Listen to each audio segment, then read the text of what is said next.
If I had to pay for the amount of weekly impressions that I get, it would cost me $18,000 a week. Oh, wow. Yeah. How many people would trust a 22-year-old to manage their money? I think the efficient frontier is one of the coolest things that so few people know about investing. I overcomplicated my portfolio strategy massively in my early years in an attempt to justify my fee. And you're like, well, what if the underlying assumptions are wrong?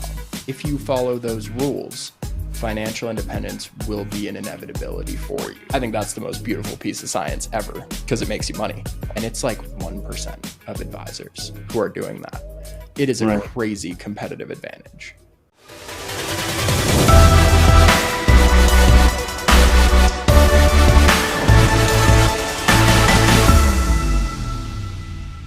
Hi, everyone. Welcome back to the Investball podcast. I am pleased to welcome Nate Hoskin onto our episode today. Nate is the founder of Hoskin Capital. I think what's most interesting, he's been able to grow a TikTok following primarily focused around investing and financial planning geared towards millennials and Gen Z. Apart from that, Nate has grown a marketing agency as well to help provide his learnings to investment advisors and how they can end up servicing a younger clientele. Nate, bit of a long-winded intro, but you have a lot to say. I'm pleased to welcome you on today. How are you? I'm so good, Cam. Thanks so much for having me today. I think maybe a natural starting place. Maybe you could give us a bit of a background on Hoskin Capital and how you've been able to grow your practice and service a younger clientele. Absolutely. So I started my firm when I was 22. I got my certified financial planner around the same time. And so I ended up in this weird place where I was one of the youngest people to ever receive the letters. So I was quite qualified, but how many people would trust a 22-year-old to manage their money? And frankly, I didn't really want it from a lot of people. I really wanted to work with the people who were in my same shoes, who were really starting to figure out money. For many of them, they had just started making money or working hard for their money, but they hadn't really figured out how to make money work for them. And I couldn't figure out how to serve them while also working for a firm that expected someone to walk in with $250,000 just to Right. have a meeting with me. So I went out on my own in the middle of COVID in 2020 and I launched Hoskin Capital, which works specifically with Henrys. Henrys are high earners, not rich yet. And so, as I said, these are the people who are working hard for their money, but they haven't quite figured out how to make money work for them. And then, most recently, back in September of 2023, I actually started a digital marketing agency with my really good friend Nick. We're both finance content creators, we're both CFPs. We've both had resounding success, me for growing my practice and him as a full time influencer. And so now we're making what we've learned over the past 3 years available specifically to financial advisors to help them do what we do. I think it's very interesting because, to your point, the investment advisor space as a whole skews high net worth. Like you said, 250K. The conversations we see quite often are like $1 million plus. So you're not Yeah. really getting access to a financial professional until you're much later on in life. So I think what you're doing is actually is very interesting. And have you had to, obviously they skew typically higher net worth because they're taking a percentage of AUM. Is that the business model you operate off of? I started with that business model, but I very, very quickly changed off of it because at the end of the day, and I can rant about management fees forever, and I will do my best to not do that. But long story short, if you're working with someone who is in their 60s and 70s, the payoff is absolutely present, where your ability to control the volatility of their portfolio to produce really approachable income for them, that's worth your fee. Absolutely.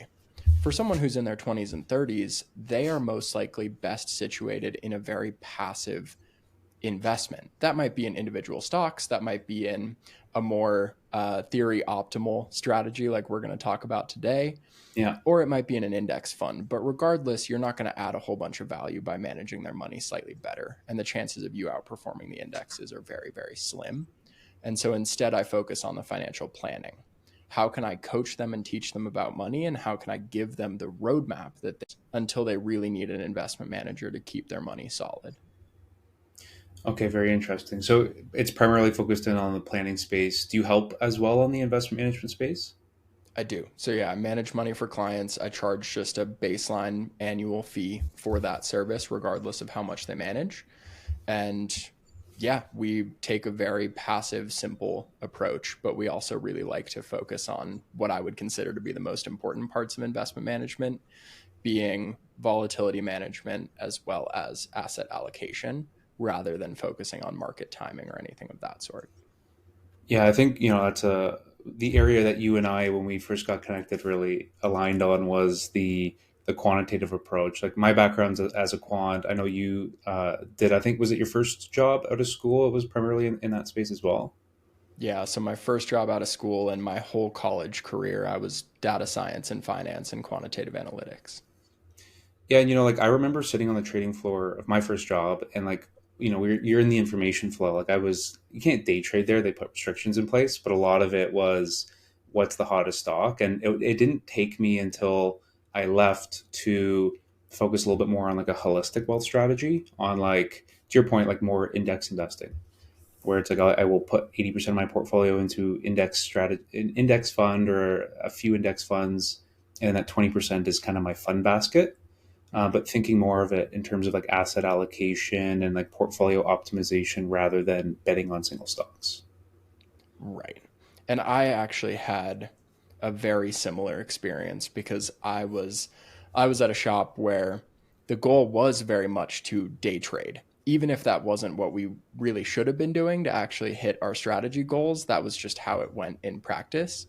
And so the goal was to be trading for the first 3 hours of the day constantly. Oh And then wow, I moved into the more wealth management space, and we were still kind of day trading, which was really odd to me. Like I've never met a wealth manager who was placing trades every single morning, yeah, except for my old boss. And so I that was where totally where I cut my teeth was in like you have to trade, you have to move, you have to change your allocation. The whole time I was watching and reading and learning more about just quantitative finance in general, as well as practicing with my own portfolio and realizing that the noise wasn't causing them to perform any better than I was in my more passive approaches. yeah. I remember doing a study at my old job on the frequency of just rebalancing and the marginal cost on going from a quarterly rebalance to like a weekly or a monthly rebalance is marginal. And then if you factor in like transaction like trading costs within that, you Mhm. end up losing out. So it's like taking Yep. that longer term approach. It's like almost too good to be true. It's almost like too boring on like a set it and forget it portfolio. Like when we chat with people, they really think like I have to be okay, I'm gearing up for 2024. I'm going to start investing now. And they think like they're going to sit down and watch the markets every single day and invest all this time to analyze like what's going on, when like that ends up biting you in the ass. Right. Well, And I and think what's much more interesting is like taking that long term approach where it's like very boring and you don't have to think about anything. You just have to think about like what you help with, like what is my investment goal, and then how do I build a portfolio that aligns to that, and I can review it with Nate or with my spouse, every quarter or like every 6 months. right. What do you do before you forget it? I think that's the most important part because it's easy to think, oh, investing is just easy. You just buy three investments and that's going to be your entire life. And it's like, well, those investments might be really overweight tech or they might be invested overseas, but most of investing just takes the global sphere and just says, all right, we're a global fund. It's like, well, okay, so am I 60% in Europe? Am I in Latin America? Do I actually want to be invested in these places? Yeah. And so understanding your asset allocation, really setting it up so that it's a really strong portfolio and then forgetting it, I think that's the step most people miss. So like uh, you're in your 20s, right? I am, yeah. As am I. And with that, like maybe if there's some listeners, some viewers watching this right now, like what does a typical asset allocation look like for a mid late 20-year-old person, a Henry? It's really heavy equities. Less so now, which has changed drastically even since I have been working in the industry because we had zero interest rates for Yeah. years and years, and that has changed so significantly. So bonds are definitely back in style. But if you're in your 20s, I mean, yeah, we're looking at least 90% equities. And I will usually look at a like an 80-20 split when it comes to going overseas. The United States has still been the most defensible, most reliable market, and it doesn't seem like that is necessarily changing anytime soon. But I think that 20% is the most interesting piece because a lot of advisors will just invest that like throwing grain to the birds and just saying like, well, we'll do a little bit over here, we'll do a little bit over here, and it'll be fine. We've taken a much more analytical approach to say what countries do we actually want to be in with that 20%. Right. And when you think of it on that 80-20 split, is it I'm buying like the US MSCI US index fund, or is it more granular and you are looking at like sectors or individual names? We're generally looking at market cap and sectors. So we definitely don't want to be entirely large cap. We will look at some smalls and mids. And then also thinking about, okay, if we want to invest in QQQ or we want to look at the NASDAQ in any way, we have to understand how actually overweight we are tech because you have the S&P 500 as a core holding that's already really overweight tech. And so Yeah. are you okay with having 30-40% of your portfolio in the tech sector? Well, some people are. Some people work in tech and don't even realize how much of a risk that is to have half of their entire life involved in that volatile industry. Yeah. Yeah. Yeah, it's an area like one of the rebalance strategies we have within InvestApel is to optimize around, let's say like you're a tech employee, you have a bunch of stock options, like that is a fixed asset, and like optimizing outside of that. So like putting you in real estate industrials, something which is difficult now, especially when the S&P, I haven't actually looked at what it is right now. I remember it was like 40, maybe with like the mega cap performance, it's probably like 50% tech. Yeah. But it's like, how do you invest now if the old strategy of just buying the S&P is inherently risky with like how high the tech exposure is? Yeah, I think some of it is really dangerous to avoid simply because technology has become the underpinning of everything that we do. Yeah. Whether we're looking at microchips or we're looking at cell phones, there are some things that used to be like, oh, it's just technology. Well, no, now it's our daily life. Now it's how we connect with people, it's how we work, it's how we communicate. And so I think that to some extent the S&P 500 does represent our lives because those things are such enormous parts of how we live day to day. So I Hmm. don't want to stray entirely away from it, but I do think that looking at correlation structures and seeing if you can at least, if you have the S&P and you know that it is overweight tech, how can you invest in something that complements that? Maybe you're not pushing for negative correlations, but at least very limited correlations. That way you can keep your tech exposure because we've seen how incredibly profitable that is, but you Yeah. can balance a little bit of that volatility. I couldn't agree more. I think there's the maybe to give everyone a background on like what we're about to allude to around like modern portfolio theory.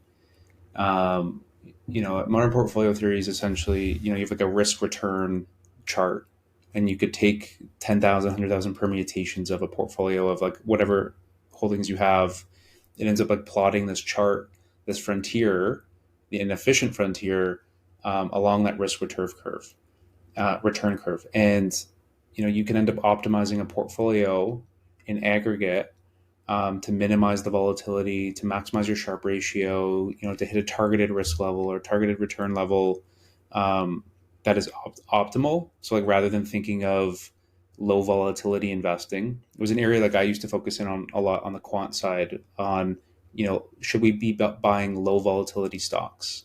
Mm-hmm. But low volatility stocks, to your point, Nate, can be very highly correlated with one another. The utility space, the telecom space, the consumer staple space typically are low vol, but they are very highly correlated with one another. So if your portfolio is moving in one direction, it can get amplified by having a lot of overlap within that. Versus like the approach with modern portfolio theory is you can end up picking some tech exposure, some utilities exposure, some financial exposure, and it'll optimize the holdings to minimize the volatility in aggregate rather than on like an individual level. And I think the efficient frontier is one of the coolest things that so few people know about investing, because people know as a baseline that investing is risky, but they don't really know what that means. Yeah. And when you look at the efficient frontier is not a straight line. It's not like for every additional risk you take, you get one additional unit of return.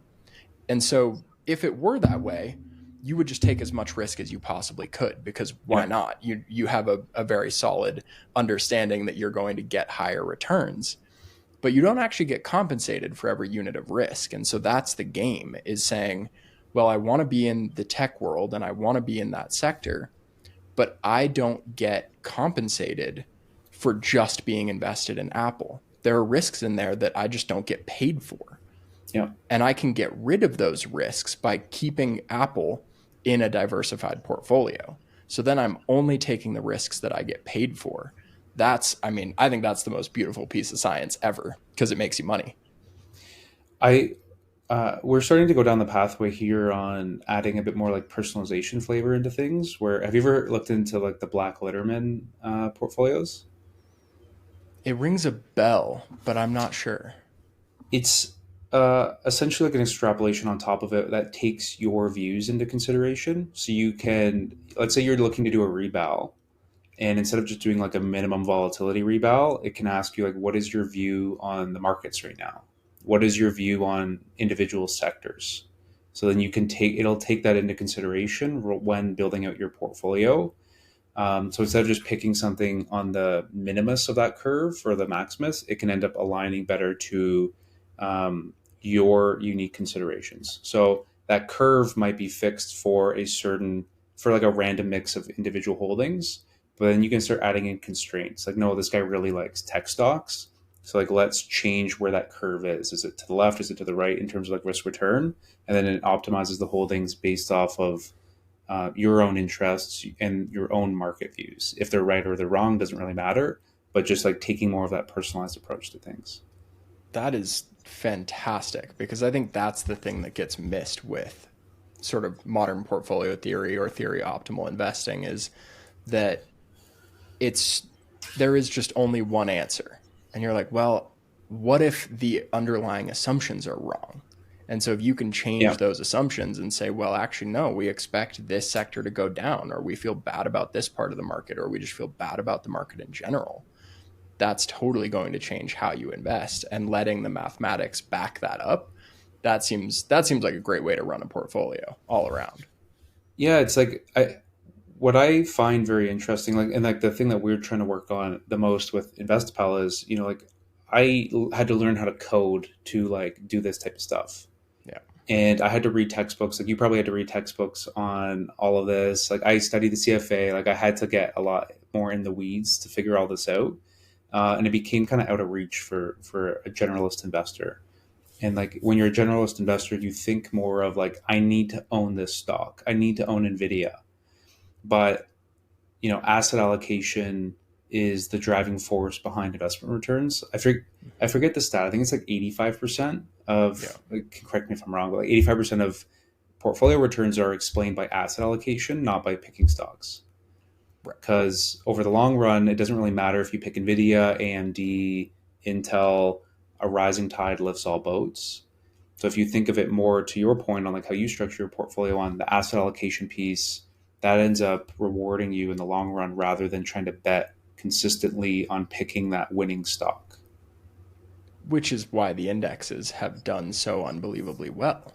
They Yeah. are just they are just asset allocation vehicles, and so they are eating up 85% of what explains all of your returns, and they're not risking everything to get that final 15. Because yeah, I mean, for the audience, when we talk about um, return attribution, what we're really talking about is the difference between where is your money, like where is it in terms of asset allocation, and then what specific holdings do you have? That's security selection. And then when did you buy it? That's market timing.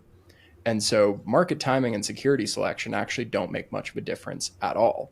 But that is all the general investor focuses on, is Yeah. what stock should I buy and should I buy it right now? Well, you realize that neither of those actually have much impact on whether or not you're going to make money. And they lose as often as they win. And the entire brunt of where you will be profitable is just in what does my portfolio look like? Which is all, it's becomes almost like too boring. I know. It's kind of terrifying. And it's hard sometimes to be a financial advisor because they're like, what did you do with my portfolio last year? Nothing. I looked at it once a month and I rebalanced it twice.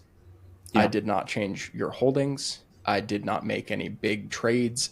I don't have some crazy thesis about the state of the oil market. And so we're short like Texas crude. None of that. We are just invested and riding and it's working. And do you ever get challenged on like the value you're providing? Because it almost seems like, I need to give people action to show them that I'm providing value into their portfolio.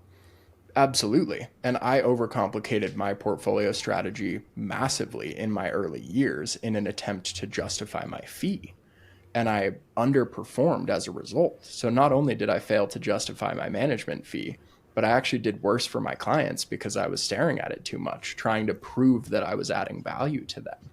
And Right. so I think I will always be my harshest critic, to say the least. But I feel like I would really struggle to justify a management fee if it weren't for the things that I now charge a fixed fee for, like the financial planning, the money management, talking about actually retaining people's financial health and making sure that they are paying down debt properly, that they have enough money in cash, that their credit cards are doing okay, and then that they are saving constantly into their investments.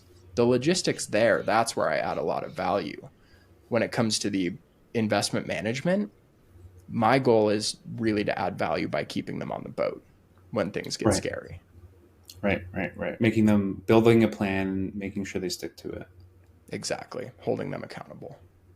So when you're building out like a financial plan for a Henry, a high income earner, what's the key piece there? Is it the regular contributions? Is it the initial starting value of their portfolio and their net worth? It's about the consistency, in my experience. Because whenever you look at a financial planning software or any retirement projections that you might pull up on Google, they all assume that you are going to put, let's say, $7,000 into your Roth IRA every single year like clockwork between now and the day you retire. Yeah. That's the only way the assumptions work. And so if you can put in a whole bunch of money up front, that absolutely helps because it has a longer time to compound. So if you're starting with a larger starting balance, that definitely has a greater impact. But what I've seen that really sets apart the people who have 100% chance of retiring comfortably. Have you heard of CoastFi at all?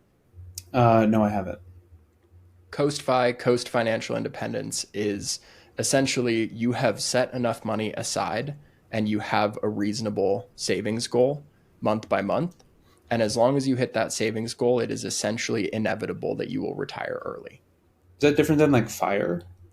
So FIRE is the baseline, like financial independence, retire early. Yeah. That's what I would call the umbrella. And then there are a bunch of different things within that. There's like Gotcha. the entrepreneurial FIRE, which is what I'm doing, where your goal is to not be employed, but you're still going to have a job because you have a business. There's Yeah. fat FIRE, which is not just retiring, but retiring filthy rich. And then there's Coast FI, which are people who will probably retire in their early 50s. So we're not talking about crazy early retirement, but they don't have to be saving like crazy and eating beans and rice in order to get there. They've set themselves up for success. So that consistency is the biggest thing that I see. So, just to summarize a little for like the any sort of individual investor listening to this right now, kind of the major approach is regular contributions. Doesn't necessarily matter how much you get started with, creating a plan, sticking to it, just like we all hear. But also making sure on your investment strategy it's boring. You're not trying to analyze the stock market constantly. It's developing out a investment strategy, an asset allocation strategy that you can reliably contribute to over time. Yes. And that's why I say My whole job is to help people make financial freedom inevitable. And what I mean by that is we're going to have a portfolio and a rule book for you that if you follow those rules, financial independence will be an inevitability for you. That's the whole goal of the financial plan. And then it's up to them to follow it and Yeah. stay consistent. And that's the hard part. So maybe switching gears a little bit to any financial professionals listening to this, we have a lot of conversations around them trying to start penetrating a younger audience. What do you think is lacking from the current advisor financial toolkit that Gen Z, like younger investors, younger individuals are really looking and craving towards? I think it's education, personally. I think that the advisors who are educating and who are really making a priority of educating not only their clients, but also their audience, those are the people who are seeing an incredible amount of success. And that takes a lot of forms. I mean, some people have longer YouTube channels and they're making longer 10, 15-minute videos really going into depth on certain topics. Some people are more like me, where they're making 1-minute snippets and posting it across every single social media platform. But the people who are educating to as wide an audience as possible, those are the ones who are really succeeding. And it's like 1% of advisors who are doing that. It is a Right. crazy competitive advantage. And is it one where they're just not aware of it, or the time commitment involved in having to create that content is a big inhibitor? I think it boils down to three things. One is compliance, the other is time, and then the third is hesitance, for lack of a better word, because a lot of people assume that they can't do it because of compliance. Both Nick, my co founder, and I have gotten so many questions around, am I even allowed to post on TikTok? Like, can a financial advisor even legally post on there? Yes, absolutely, you can. Well, then how do I keep my content compliant? Well, how do you talk to your clients in a compliant way? How do you Yeah. talk to your prospects in a compliant way? All the same rules apply. You are just speaking to a broader audience.